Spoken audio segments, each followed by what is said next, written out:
sports from KYMA News 11. Yuma Catholic boys soccer seeks to surge its winning streak to 4. Welcome back, everyone. The Shamrocks ended 2021 with 3 straight wins. They opened the 2022 portion of their schedule tonight against Heritage Academy Levine, trying to keep the win streak alive. To Ricky Gwynn Stadium is the Shamrocks and head coach Ralph Evans enjoying some home cooking against the Heroes of Heritage Academy. Late second half, Heroes crossing pass near the goal is cleared away. Rocks up comfortably 4-1, under 10 minutes to play. Watch the hustle by Rocks' Arthur Imai. Imai keeps the ball in bounds and sends a crossing pass into the box for Mario Martinez. Martinez, though, has his shot blocked. Moments later, off a free kick by Jose Navarro, it clears all defenders and lands in front of Martinez, and Martinez can't get enough on it. Score remains 4-1.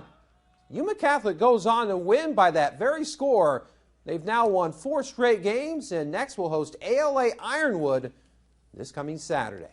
Moving on to Prep Girls Soccer, head coach Santos Rangel and the Kofa Lady Kings playing host to Valley Vista to open up their 2022 campaign. Late first half, Tani Leona Felix's free kick goes directly to the Monsoons goalkeeper, but the Lady Kings stay relentless on the attack. Case in point, moments later, Melissa Esquivel starts a passing sequence against the freshman Norina Escalante, whose shot is denied once again by the keeper. But Kofa would keep trying to break the 2-2 tie. Bianca Rodriguez's centering shot over to Diana Gonzalez, but then her attempt is blocked by the Monsoon defender. But her fortunes were about to change. Gonzalez is going to set right here, delivering the long-range shot, and it's going to deflect off a defender right here and sail right to the back of the net over the keeper.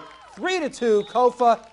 Crimson and White would control the match from there, getting the 5-2 victory. In Prep Girls basketball, the injured Anais Cook supporting her Lady Criminal teammates as they host Estrella Foothills at the Palace. First quarter, Tylee Jim turns the ball over to Faith Griego, who scores quickly, getting the first basket of the contest. Lady Crims down early.